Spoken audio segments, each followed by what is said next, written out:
ముందుగా శ్రీకృష్ణ ప్రార్థన. వసుదేవసుతం దేవం కంసచాణూరమర్దనం దేవకీ పరమానందం కృష్ణం వందే జగద్గురుం. శ్రీకృష్ణం వందే జగద్గురుం. జయ శ్రీకృష్ణ. ఇప్పుడు శ్రీమద్ భగవద్గీత చతుర్థోధ్యాయం జ్ఞానకర్మ సన్యాస యోగము నుండి 20వ శ్లోకము నేర్చుకుందాం. Now we will learn Shrimad Bhagavad Gita chapter 4 Jnana Karma Sanyasa Yoga 20th శ్లోక.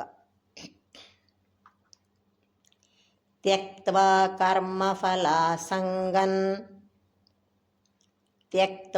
కర్మఫలాసంగం నిత్యతృప్తో నిరాశ్రయః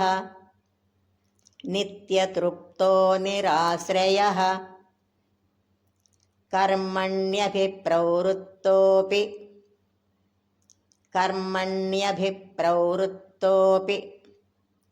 నైవ కించిత్ కరోతి సహ.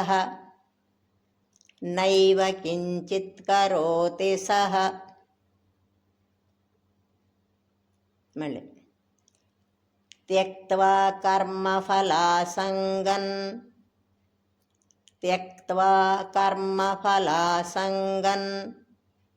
నిత్యతృప్తో నిరాశ్రయః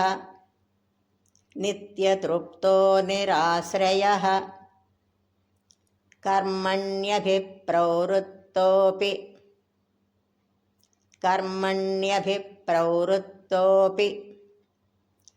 నైవ కించిత్ కరోతి సహ. Now full line. త్యక్త్వా కర్మఫలాసంగం నిత్యతృప్తో నిరాశ్రయః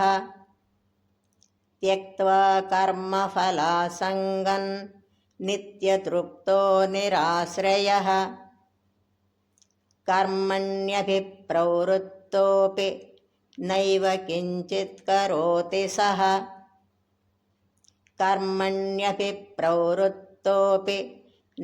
కించిత్ కరోతి సహ. త్యక్త్వా కర్మఫలాసంగం నిత్యతృప్తో నిరాశ్రయః కర్మణ్యభిప్రవృత్తోపి నైవ కించిత్ కరోతి సహ. ఫుల్ శ్లోక.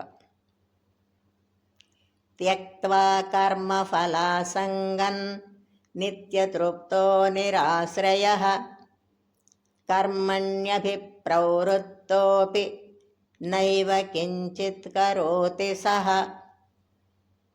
త్యక్త్వా కర్మఫలాసంగం నిత్యతృప్తో నిరాశ్రయః కర్మణ్యభిప్రవృత్తోపి నైవ కించిత్ కరోతి సహ.